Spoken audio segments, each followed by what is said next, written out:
오늘의 말씀은 부한자들에 대한 경고로 시작을 합니다. 1절 말씀, 들으라 부한자들아, 너희에게 임할 고생으로 말미암아 울고 통곡하라.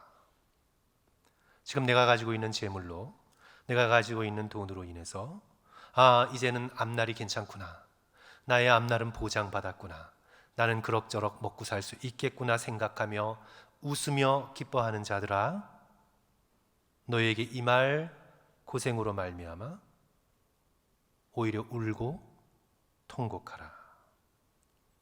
오늘 이 본문의 말씀은 신약을 통틀어 부한 자들에게 주시는 가장 강력한 경고의 말씀입니다. 우선 우리는 오늘 이 말씀을 이해하기 위해서 전제해야 될 것이 있습니다. 성경은 부자를 부자라는 이유만으로 정죄하지 않습니다. 아브라함도 부자였습니다. 창세기 13장 2절, 아브라함에게 가축과 은과 금이 풍부하였더라. 욥은 당대의 부자였습니다. 욥기 1장 2절, 그의 소유물은 양이 7,000마리요 양이 7,000마리나 가지고 있다는 것으로 시작을 합니다. 그럼에도 그는 하나님 앞에 의인으로 여김을 받았습니다. 신약 성경의 아리마대 요셉이 부자였다는 사실만으로, 부자만이 가질 수 있는 돌을 깎아 만든 가문의 무덤을 소유했다는 사실만으로 정죄받지 않았습니다. 성경은 부자가 부자라는 이유만으로 정죄하지 않습니다. 하지만 경고합니다. 왜냐하면 그 부로 인해서 하나님을 등지기가 쉽고, 돈을 더 사랑하기가 쉽고, 천국보다 세상에 소망을 두기가 더 쉽기 때문에 성경은 계속해서 부자를 향하여, 또한 부하려는 마음을 품고 인생을 살아가는 사람들을 향하여 경고하고 또 경고하고 또 경고합니다. 사도 바울은 영적인 아들 디모데에게 이렇게 권고했습니다. 우리가 잘 아는 말씀입니다. 디모데전서 6장 17절, 18절, 19절. 내가 이 세대에서 부한 자들을 명하여, 이 세대란 바로 지금이 이 세대, 다가오는 하나님의 나라에서 부한 자들이 아니라 지금 이 시대에서 부한 삶으로 만족하게 살아가고 있는 자들을 명하여, 마음을 높이지 말고 정함이 없는 재물에 소망을 두지 말고 오직 우리에게 모든 것을 후히 주사 누리게 하시는 하나님께 두며, 선을 행하고 선한 사업을 많이 하고 나누어 주기를 좋아하며 너그러운 자가 되게 하라. 이것이 바로 디모데의 영적인 부자를 향한 사명입니다. 이것이 장래에 자기를 위하여 좋은 터를 쌓아 참된 생명을 취하는 것이니라. 이렇게 부한 자들을 가르쳐야 하는 이유가, 부자이기 때문에 더 교만하기 쉽고, 부자이기 때문에 하나님보다 재물을 더 의지하고 싶고 그래서 하나님 앞에 간절한 기도가 사라져요. 의지할 것이 없을 때에는 주님 앞에 나와 눈물을 흘리며 목숨을 걸고 기도하지만, 그러나 의지할 것이 있으니까 하나님 앞에 간절한 기도가 사라져요. 재물에 소망을 두기가 더 쉬워요. 그리고 더 인색하기 쉽습니다. 부유해지면 훨씬 더 인색하기 쉽습니다. 그렇기 때문에 부유하게 되었어도 더욱 겸손하고, 재물보다는 늘 하나님을 의지하고 하나님께 소망을 두고 다가올 하나님의 나라를 준비하며 더욱 나눠주고 베푸는 자가 되게끔, 그리하여 심판의 날에 하나님 앞에 온전히 설 수 있는 자가 되게끔 너는 부한 자들을 향하여 경계하고 가르치라. 말씀드린 것처럼 야고보서의 이 말씀은 부자에 대해 성경에 나오는 어떤 말씀보다 굉장히 강력한 경고의 말씀, 그 표현들을 담고 있습니다. 오늘 본문을 연구하는 성경학자들은 야고보서 본문의 부자들이 어떤 부자들이냐라는 것에 대하여 초점을 맞추면서 그들이 결론을 내리기를, 지금 여기서의 부자들이란 교회 안에 있는 믿는 형제들을 가리키기보다 그 당시에 초대교회 공동체는 아주 작았으니까 믿음의 공동체 밖에 있는 믿지 않는 부자인 이방인들 또는 유대인들 또는 부자로서 권세를 누리고 있는 로마 사람들, 지주들을 가리키고 있다라고 보았습니다. 그 근거는 성경을 한번 봅니다. 성도 여러분, 오늘 5장 1절에서 들으라 부한 자들아 이렇게 얘기하고 있어요. 그냥 부한 자들이라는 굉장히 일반적인 말을 사용하고 있어요. 그런데 이제 오늘 본문 우리가 함께 읽은 5장 7절, 자, 그러므로 뭐라고 하고 있습니까? 형제들아. 그렇죠. 그러니까 5장 1절 들으라 부한 자들아, 그러므로 형제들아. 그래서 이 부한 자들은 마치 기독교 공동체 밖에 있는 권세를 누리며 물질을 가지고 자랑하고 다니는 그런 부한 자들. 하지만 우리들, 형제들 대부분 가난했습니다. 대부분 힘들었습니다. 그러므로 형제들아. 이렇게 부자들과 형제들을 대비하고 있는 것으로 보아 형제들은 교회 안에 있는 형제들이고 부자들은 교회 밖에 있는 땅 주인들, 부자들, 그런 사람들이라고 보았습니다. 그래야 6절의 말씀이 해석이 좀 가능해요. 6절의 말씀, 너희는 부한 자들을 가리켜 의인을 정죄하고 죽였으나 그는 너희에게 대항하지 아니하였느니라. 예수 그리스도를 죽인 사람들, 선지자들을 잡아서 고문하고 죽인 사람들, 산헤드린 공의회 회원들, 부와 권력을 준 사람들, 빌라도 로마의 권력자들.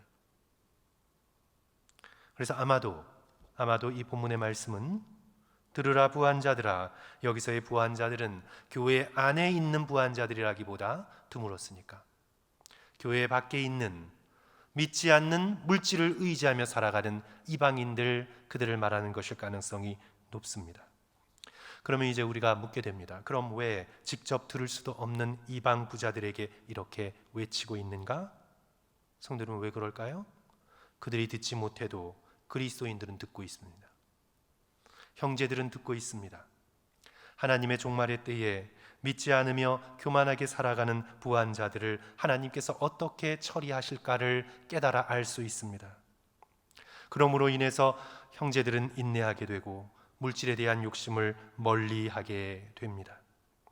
한마디로 그리스도인들이 돈에 대해, 부자가 되려는 욕심에 대해 경계를 주려는 의도로 오늘 이 말씀이 기록되고 있는 것을 우리는 깨닫게 됩니다. 이제 본문으로 다시 돌아와서 야고보서의 말씀이 이렇게 강력하게, 정말 아주 강한 표현을 사용해서 부에 대해서 경고하고 있는 이유가 성도 여러분 무엇일까요? 이것은 물질이 중독적이기 때문입니다. addictive예요. 물질이. 성도 여러분, 중독의 핵심이 뭔가요? 우리가 물질에 어떤 것에 중독됐다고 할 때 그 비참한 결과를 직면하지 않고 지금 당장만 생각해서 계속 거기에 빠져 있는 것, 그게 중독이죠. 그렇죠? 우리 성도 여러분, 술을 한번 생각해 봅니다. 그렇게 술을 빈속에 계속 들이키고 마시면 결국은 알코올릭이 되고 자신의 몸을 다 망치게 되고 관계를 다 망치게 되고 가족들에게 극심한 괴로움을 끼치게 되고 결국은 술로 인해서 모든 것이 파괴될 것이 뻔함에도 불구하고 그 결과를 denial, 부인해요. 나는 아니라고, 나는 괜찮다고, 나는 술을 컨트롤할 수 있다고. 그걸 보지 못하고 마지막 결말을 보지 못하고 종말에 직면하지 못하고 그것을 못 끊어요. 술보다 더한 게 마약, 중독 중에서도 가장 끊기 힘든 중독, 도박. 한번 빠지면요, 자기 자신의 인생을 망칠 뿐만 아니라 가족들과 주변의 관계를 전부 다 망가뜨립니다. 스스로 파괴될 때까지 벗어나기가 어렵습니다. 이제 술을 못 끊는 어느 분이 교회에서 은혜 받고 술을 끊겠다라고 선언을 했어요. 그래서 아내한테 여보, 나 앞으로는 절대 술을 마시지 않겠소 선언을 했어요. 그런데 성도 여러분, 선언대로 잘 되나요? 술 생각이 자꾸 나요. 아내가 나간 사이에 몰래 술 한 잔을 마시다가 갑자기 들어오는 아내한테 들켜요. 남자가 돼서 약속한 것 하나도 지키지 못하고 핀잔을 들어요. 근데 남편이 하는 말이 뭔 줄 알아요? 내가 앞으로 술을 마시지 않겠다 했지, 내가 언제 옆으로 술을 마시지 않겠다 했어? 그 다음부터는 술을 옆으로 이렇게 마신다고. 그 정도로 핑계거리를 찾는 거예요. 중독이 그 정도로 힘든 거예요. 근데 성도 여러분, 사람들은 술 중독, 담배 중독, 마약 중독, 도박 중독, 성 중독 비참하죠. 비참합니다. 그런 것들을 중독이라고 생각하고 그런 것에 들어간 사람들을 이상하게 보고 당연히 그렇죠. 하지만 성도 여러분, 중독 중에 가장 비참한 중독은 물질에 중독되는 것입니다. 돈에 중독되는 것입니다. 다른 어떤 것보다도 영혼에 깊은 해악을 끼치는 겁니다. 저는 여러 사람들을 직접 보았습니다. 그 영혼의 모습이 너무 가련합니다. 2절과 3절 말씀 성도 여러분 보십시오. 너희 재물은 썩었고 너희 옷은 좀 먹었으며 너희 금과 은은 녹이 슬었으니 이 녹이 너희에게 증거가 되며 불같이 너희 살을 먹으리라. 자, 너희가 말세에 재물을 쌓았도다. 세상은 말세를 향하여 가고 있습니다. 우리의 인생은 살아계신 예수 그리스도와 눈과 눈을 맞대고 마주하는 그 시간을 향해 달려가고 있습니다. 저희들의 인생의 목표는 성도 여러분 분명해요. 왜 자꾸 인생이 어디로 왔다 어디로 가는지 모른다고 그래요? 아니에요. 우리의 인생은 너무나 분명합니다. 우리가 우리의 힘으로 세상에 태어난 것이 아니라 하나님의 창조의 계획으로 생명을 주신 이가 우리를 이 땅 가운데 보내셨기에 이제 우리가 생명을 거둬가게 될 때에는 반드시 생명의 주인 되신 예수 그리스도 하나님 앞에 서게 된다는 것, 이것이 우리의 인생의 자명한 결과입니다. 우리의 인생이 왜 어디로 가는지 몰라요. 우리의 인생은 살아계신 예수 그리스도와 얼굴과 얼굴을 맞대고 서는 것, 그것이 바로 우리의 인생의 종착점입니다. 인생은 예수 그리스도를 만나러 가는 과정입니다. 우리의 이 역사는 하나님의 심판대 앞에 서는 과정입니다. 그런데 물질에 한번 중독되면요, 돈밖에 몰라요. 모든 중독의 비참한 결과처럼 마지막 끝을 인정하지 않아요. 재물이 썩는다는 것, 옷이 좀 먹는다는 것, 은과 금이 녹슨다는 것, 그 사실을 받아들이지 않아요. 오직 돈밖에 눈에 보이는 것이 없어요. 그래야 결국 그 물질에 의해 사람이 삼켜집니다. 이것이 중독의 비참한 결과죠. 자신이 술을 먹는다고 생각하지만 사실 술이 그 사람을 잡아먹어요. 결국은 돈이 그 사람의 영혼을 전부 다 갉아먹어요. 불같이 너희의 살을 먹으리라. 돈에 먹힌 사람들, 말세에 그리스도 만날 준비를 하지 못하고 그날이 오기 전에 더욱 하나님을 알아가고 사랑하며 사람들을 향하여 의를 행하고 겸손하고 정직하고 경건하게 살 생각조차 하지 못합니다. 물질에 중독돼요. 죽는 순간까지 돈을 생각하고, 죽는 순간까지 돈 걱정하고, 죽는 순간까지 돈을 뿌듯하게 여기며 죽어요. 종말을, 말세를 그렇게 맞이해요. 성도 여러분, 얼마나 불쌍한 영혼입니까? 5절의 말씀 성도 여러분 다 같이 읽겠습니다. 너희가, 시작. 너희가 땅에서 사치하고 방종하여 살육의 날에 너희 마음을 살찌게 하였도다. Day of slaughter, 살육의 날에 너희 마음을 살찌게 하였다. 무슨 비유예요? 도축장의 비유죠. 정확하게 도축장의 비유입니다. 앞에 놓인 콩무더기를 정신없이 먹느라 그 끝에 있는 칼날을 보지 못합니다. 도살장으로 가는 살찐 짐승과 같이 어리석은 모습, 이것이 바로 물질에 중독된 영혼의 비참한 모습이죠. 그런데 성도 여러분, 이제 우리가 조금 살펴볼 것은요, 자, 물질은 이렇게 중독성이 있을 뿐만 아니라, 그렇죠?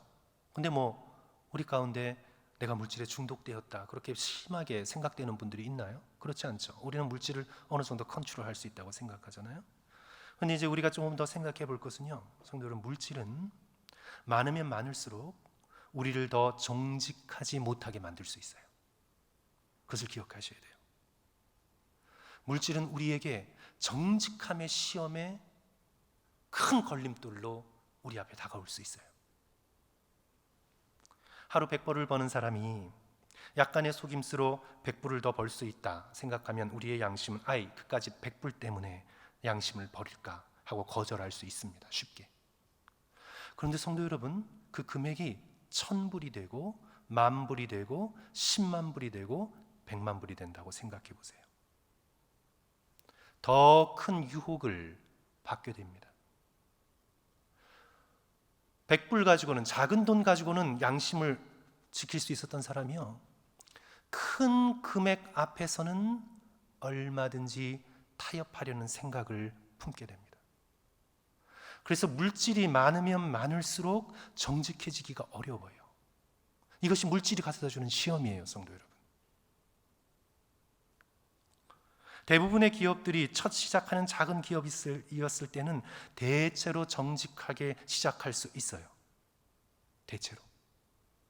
그런데 그 기업의 규모가 커지게 되고 성공하게 되고 움직이게 되는 돈의 규모가 커지게 되면요, 이제는 편법을 쓰기 시작하고 속임수를 쓰기 시작하고 겉으로는 법을 지키는 것 같지만 온갖 다른 방법을 동원하여 돈을 불리는 방법을 터득하게 됩니다. 돈이 많으면, 돈이 커가면 커질수록 정직해지기가 어려워요. 공공연한 비밀이잖아요. 최근 트럼프의 기업을 통해 보았듯이 자산을 부풀려서 보고하고 세금 보고에서 누락하고 그렇게 큰 돈을 버는 분들이 세금 크레딧을 오히려 타요. 돈이 많아지면 정직하기가 어려워요. 정직함의 시험 앞에 직면하게 돼요. 우리의 일상생활에서도 월급 타는 사람보다 큰 돈을 만지는 사업가가 훨씬 세금 누락하기 쉽고 훨씬 부정직하기가 쉬워요. 돈을 좀 벌지 몰라도 양심은 깨끗하지 못한 경우가 많아요. 그래서 야고보는 물질에 대하여, 성경은 물질에 대하여, 그리하여 부자가 되려는 마음에 대하여 경고하고 또 경고하고 있는 거예요. 질투해서가 아니에요. 시기해서가 아니에요. 우리의 영혼을 너무나 소중히 생각하기에 그렇게 경고하고 있는 거예요. 또 성도 여러분, 잘 생각해 보세요. 돈이 많으면 더 인색해져요. 아닐 것 같죠? 제가 조금 불편할 수 있는 말씀을 성도 여러분들께 예를 들어 보겠습니다. 1년에 5만 불 버는 분은 은혜 받고 결단하여 온전한 소득의 11조를 드릴 수 있어요. 그런 분들은 꽤 돼요. 소득이 넉넉하지 못해도 하나님 앞에 신앙적인 결단을 하고 나의 소득의 10분의 1을 하나님과 교회의 공동체를 위해 기꺼이 드리겠다 결단하며 드리는 분들이 있어요. 그런데 성도 여러분, 사업이 커지고 자기의 개인적인 소득이 늘면 늘수록 소득의 10분의 1을 정확히 드리는 분들은 그렇게 많지 않아요.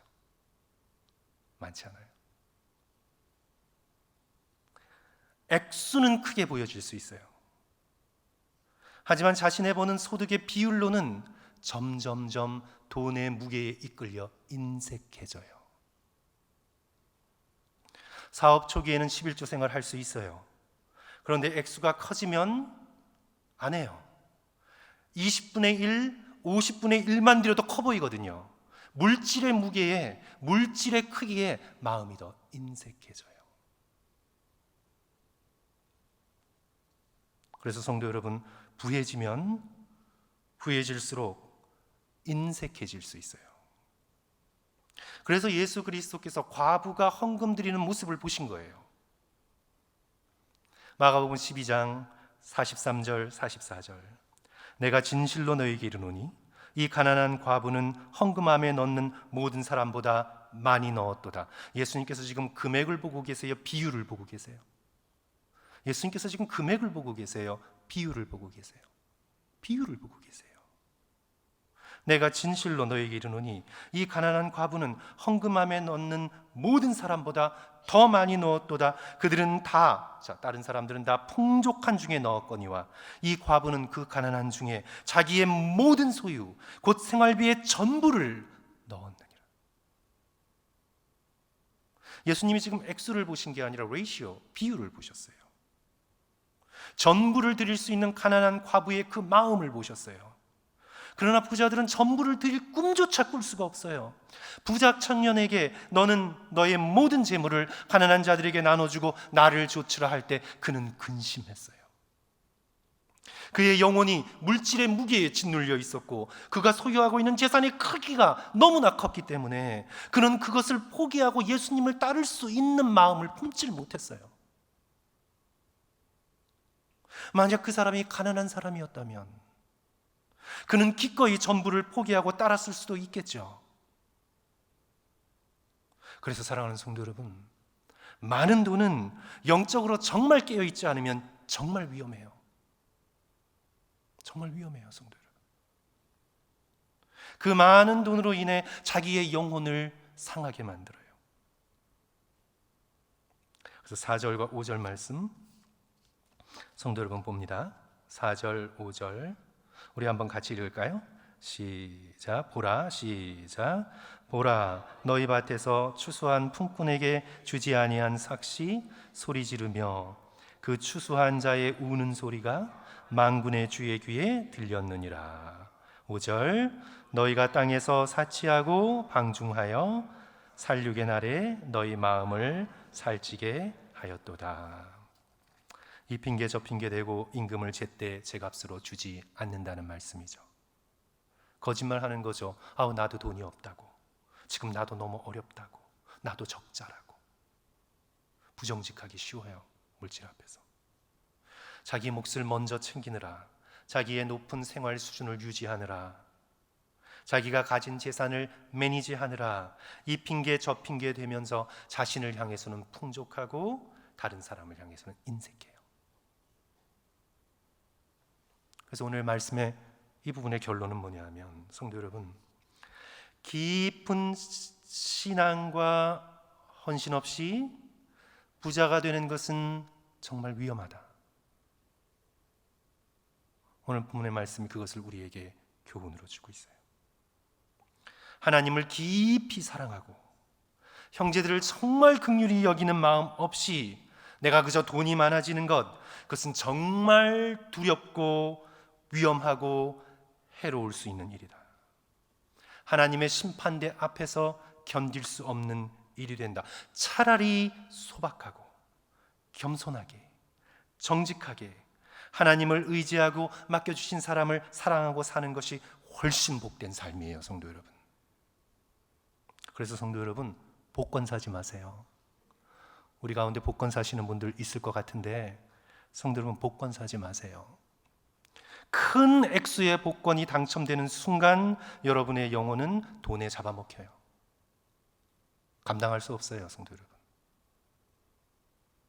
인생은 돈 외에 다른 많은 것들로 이루어져 있어요. 하나님 앞에서 하나님께서 우리에게 너가 얼마나 돈을 가졌느냐, 하나님은 그런 질문하지 않으실 거예요. 훨씬 더 중요한 일이 많아요. 그러나 큰 액수의 복권이 당첨되는 순간 이제 여러분의 삶은 완전히 돈에 의해서 다 잡아먹힙니다.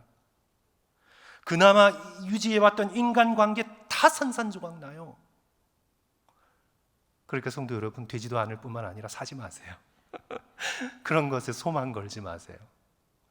정말 됐다고 생각해 보세요, 성도 여러분. 여러분 감당할 수 없어요. 절대. 또 오늘 또 설교 말씀이 복권 사지 말라, 그게 또 결론이었다고 또 얘기하지 마시고요. 그래서 성도 여러분, 7절과 11절 말씀 우리가 함께 이제 뒷절 말씀 봅니다. 7절, 8절 성도 여러분 다 같이 또 한 목소리로 읽습니다. 그러므로 형제들아, 시작. 그러므로 형제들아, 주께서 강림하시기까지 길이 참으라. 보라, 농부가 땅에서 나는 귀한 열매를 바라고 길이 참아 이른 비와 늦은 비를 기다리나니 너희도 길이 참고 마음을 굳건하게 하라. 주의 강림이 가까우시니라. 아멘. 이렇게 불법을 행하고 떵떵거리고 교만하게 잘 사는 것처럼 보이는 이방의 부자들을 바라보면서 나는 왜 이런가 실망하고 의심하지 말고 굳건하게 서서 무엇을 기다리라고, 무엇을 기대하라고 말씀합니까? 주의 강림을. 주께서 강림하시기까지 길이 참으라. 주의 강림이 가까우시니라. 해 파루시아 투 퀴리우. 우리 주의 파루시아, the coming of the Lord. 에기켄 is near. 가까웠어요. 우리 주의 coming, 주님께서 오실 겁니다. 반드시 오실 겁니다. 주께서 오실 마지막 날이 가까웠습니다. 예수 그리스도께서 오신다. 우리 모두 그분의 심판대 앞에서 얼굴과 얼굴을 맞대고 선다. 그분을 무시하고 정욕에 이끌려 물질만 바라보고 살아온 사람들에게는 심판의 날, 살육의 날이지만 예수 그리스도를 사모하고 주님을 사랑하고 의롭게 살려 발버둥치며 사람들을 섬기며 살아온 성도들에게는 그날은 구원의 날이고 그날은 보상의 날이며 그날은 기쁨의 날이 될 것이다. 그러므로 예수님의 강림, 예수님의 재림을 받아보며 흔들리지 말고 굳건하게 서라고 야고보는 성도들에게 권면하고 있는 것입니다. 성도 여러분, 오늘 말씀 전체에서 얼마나 종말이 강조되고 있는지 아세요? 오늘 이 말씀은, 이 물질에 관한 경고의 말씀은요, 그 배경이 종말이에요. 자, 부자들에게 주는 경고에서부터 3절 보세요. 너희가 말세에 재물을 쌓았도다. 5절, 살육의 날에 너희 마음을 살찌게 하였도다. 자, 7절, 주께서 강림이시기까지 길이 참으라. 8절, 주의 강림이 가까우시니라. 또 9절, 보라, 심판주가 문 밖에 서 계시느니라. 야고보는 우리가 종말의 때를 살아가고 있음을, 예수 그리스도께서 점점 coming, 다가오시는 재림의 때를 살고 있음을 우리에게 일깨워주고 있습니다. 설령 우리가 살아있는 동안 예수 그리스도께서 오시지 않을지라도 우리의 인생은 얼마나 순식간에 가버립니까? 지난주에 살펴봤던 야고보서의 말씀 그대로 우리는 보이다 사라지는 안개입니다. 우리는 곧 머지않아 순식간에 우리의 이 두 손에 아무것도 들지 못하고 살아계신 예수 그리스도 앞에 눈동자와 눈동자를 맞대고 서게 될 것입니다. 이것이 현실입니다, 성도 여러분. 이것이 진짜 저와 여러분의 현실입니다. 그렇게 주의 강림을 기다리며 종말의 삶을 사는 믿음의 백성들의 삶의 특징, 세 가지로 기록해 놓았는데요. 첫째로 생명에도 투자하는 삶을 삽니다. 앞서 언급한 어리석은 사람들은 어디에 투자했나요? 2절 보시면 너희 재물은 썩었고 너희 옷은 좀 먹었으며. 어디에 투자했죠? 재물과 옷에 투자했어요. 3절 보시면 너희 금과 은은 녹이 슬었으니. 어디에 투자했어요? 은에 투자했고 금에 투자했어요. 생명력이 없는 것, 생명이 없는 것에 투자했어요. 그러나 믿음의 형제들은 7절 중간을 보세요. 보라, 농부가 땅에서 나는 귀한 열매를 바라고 길이 참아 이른 비와 늦은 비를 기다리라니. 그들은 어디에 투자했어요? 귀한 열매. 열매는 생명이죠. 생명이 있는 것이잖아요. 그죠? 그래서 귀한 것이에요. 은과 금은 생명이 없어요.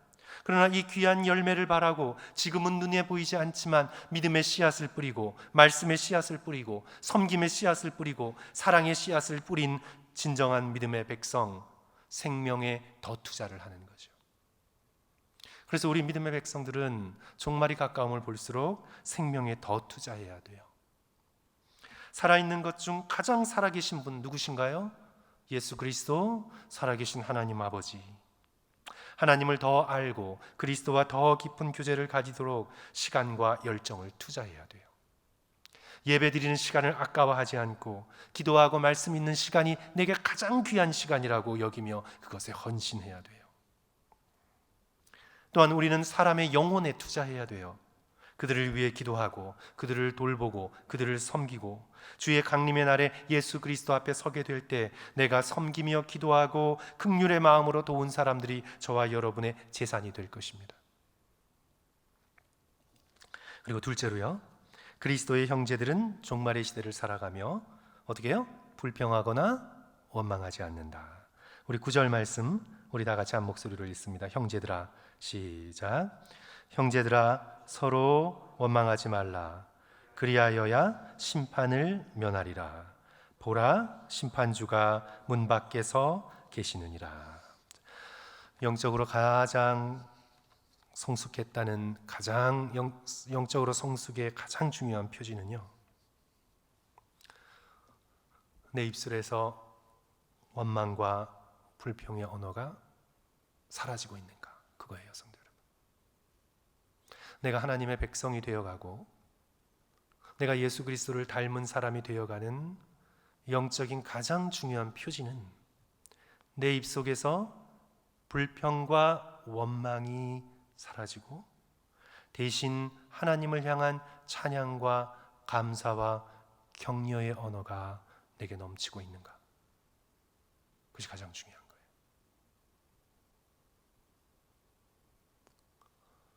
교회에서도 귀한 섬김을 하면서도 그 섬기지 못하는 사람을 향하여 불평하고 원망한다면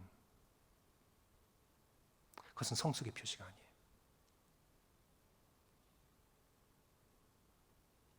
나의 섬김을 하나님이 온전히 받으시고 그렇지 못하는 사람을 향해 불쌍하고 긍휼한 마음을 품으며 격려하고 조그만 헌신에 감사하는 것, 그것이 우리의 영적인 성숙의 표지인 것을 우리가 기억할 수 있었으면 좋겠습니다. 이스라엘 백성은 출애굽하자마자 이스라엘 백성이 광야에서 조그마한 어려움만 직면하면 그들은 원망하고 불평했던 것을 알 수 있습니다. 이것이 노예의 라이프 스타일이죠. 원망과 불평. 그러나 진정으로 변화되면 하나님을 향한 찬양과 서로를 향한 감사의 마음을 가지게 됩니다. 그런데 이제 앞에 것과 성도 여러분 한번 연결해서 생각해 보죠. 그러나 내가 부하려는 마음을 가졌어요. 앞서가려는 초조함을 가지고 있어요. 자기 힘으로 미래를 보장받으려는 갈망을 품고 있어요. 디모데전서 6장 9절 보시면 부하려 하는 자들은 시험과 올무와 여러 가지 어리석고 해로운 욕심에 떨어지나니 곧 사람으로 파멸과 멸망에 빠지게 하는 것이라. 자, 성도 여러분 한번 생각해 볼까요? 만일 저와 여러분이 제가 앞으로 부자 목사가 되겠다고, 여러분이 앞으로 부자가 되겠다고, 내가 부자가 되는 걸 인생의 목표로 맹렬하게 온 힘을 다하여 내가 부자가 되는 목표로 인생을 살면 성도 여러분, 저와 여러분의 인생의 삶은 시험에 들게 되고 올무에 빠지게 되고 마음은 평강이 없고 언제나 초조하게 되고, 성공을 한 사람을 향해서는 질투와 그렇지 않은 사람을 향해서는 멸시와 사람들을 향해서는 의심과, 그리고 언제나 상황을 걱정하고 언제나 돈 걱정하고 모든 것을 돈으로 계산하고 잘 될 때는 자랑하고 교만하고 못 될 때는 원망하고 불평하게 되지 않겠어요? 그러나 하나님께서 내게 허락하신 것에 감사하고 자족하는 마음이 있으면 우리는 감사가 나오게 되고, 욕심을 품고 있으면 우리의 입술 속에서 원망과 불평이 나올 수밖에 없죠.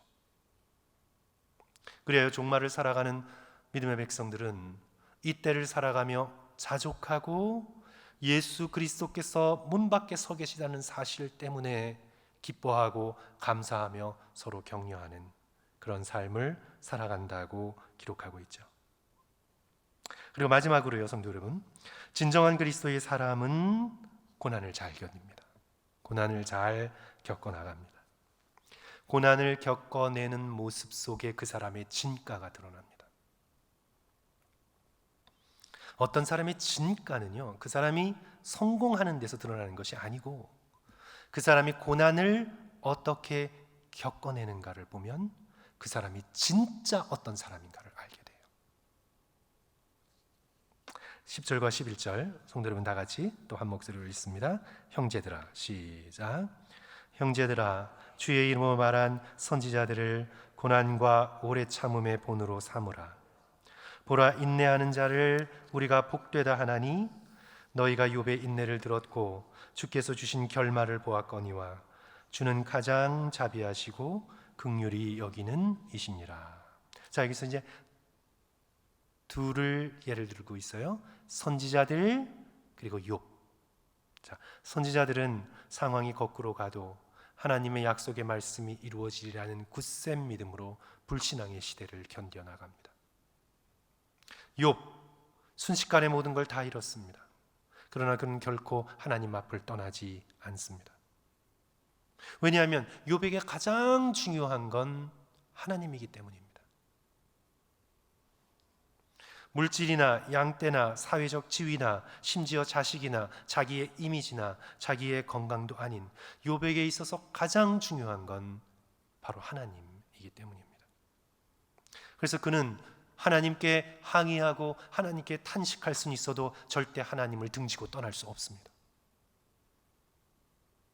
내게 왜 이런 고통이 있는지, 이 고통의 의미는 무엇인지, 하나님께서 한순간에는 복을 주셨다가 한순간에는 고통을 허락하시는 게 무엇인지 하나님께 듣고 하나님께 해답을 얻고 그 주님 앞에 나아가 하나님께서 내게 주시는 말씀을 받기까지는 내가 죽을 수도 없습니다. 주님, 고난 가운데 하나님 앞을 떠나지 않고 더욱 하나님께 가까이 나가 하나님께 묻고 기도하고 탄식하고 외치고 있는 거예요. 그런데 성도 여러분, 돈을 더 사랑하면요, 자식을 하나님보다 더 사랑하면요, 그걸 잃거나 자녀에게 어떤 고난과 문제가 있으면요, 하나님을 등져요. 왜냐하면 하나님보다 돈이 더 중요했거든요. 하나님보다 자식의 성공이 더 중요했거든요.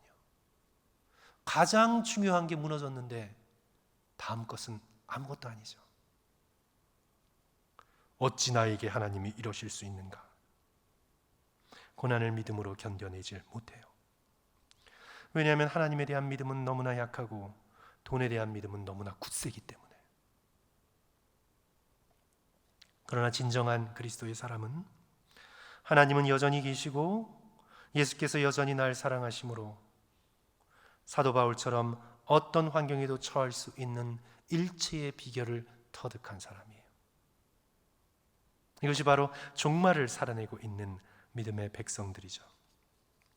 성도 여러분, 말씀을 정리합니다. 하나님께 등 돌리고 자신의 부한 것만을 믿고 세상을 교만하게 살아가는 사람들을 부러워 말고, 성도 여러분, 그런 사람들을 부러워하면 안 돼요.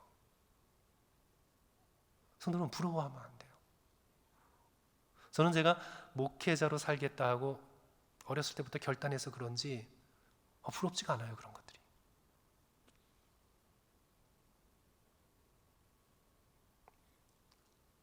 아니, 괜히 안 부러운 척하는 거지가 아니에요. 진짜 정말 그렇게 뭐 별로 부러운지 모르겠어요.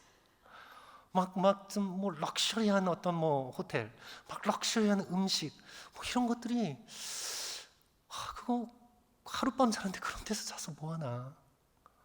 건강하게 먹으면 되지, 그런 거 폼내고 먹어서 뭐 하나? 저는 좀 그런 생각이 들어요, 사실.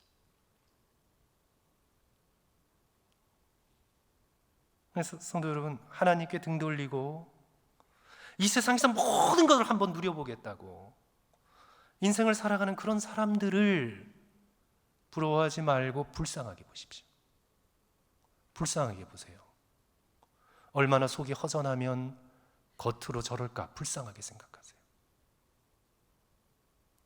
그리고 우리는 하나님 앞에서, 살아계신 하나님 앞에서 하나님이 우리에게 주실 영생을 믿고 천국이 현실임을 정말 믿고 이 세상은 잠깐이고 다가올 천국이 현실임을 진정으로 믿고 우리가 지금 당하고 있는 고난이 있다면 참고 인내하는 자에게 놀라운 은혜를 베풀어 주실 하나님을 정말 의지하고, 내가 이 세상을 살아가면서 정말 겸손하게, 좀 더 소박하게, 좀 더 기쁨으로 살아가고자 주님 앞에 애쓰는 저와 여러분이 되시기를 주님의 이름으로 간절히 축원합니다. 하나님께서 설령 우리에게 아브라함처럼, 요셉처럼, 욥처럼, 아리마대 요셉처럼 물질의 축복을 허락하셨거든. 그것으로 절대로 교만하지 말고 그 물질을 가지고 하나님을 섬기고 형제자매를 위해 더 긍휼한 마음으로 함께 베풀며 선한 사업에 힘쓰고, 물질로 나의 미래가 안전하다 절대 생각하지 말고 오늘 내가 신은 신발을 내일 신을 수 없음을 깨닫고 하나님 앞에, 심판대 앞에 섰을 때 책망받지 않을 수 있는 그런 자로 설 수 있도록 예수 그리스도를 붙들고 더욱 겸손하게, 더욱 큰 책임감을 가지고 영적으로 깨어 주님 앞에 영광 돌리는 믿음의 삶을 살아가시기를 주님의 이름으로 간절히 축원합니다.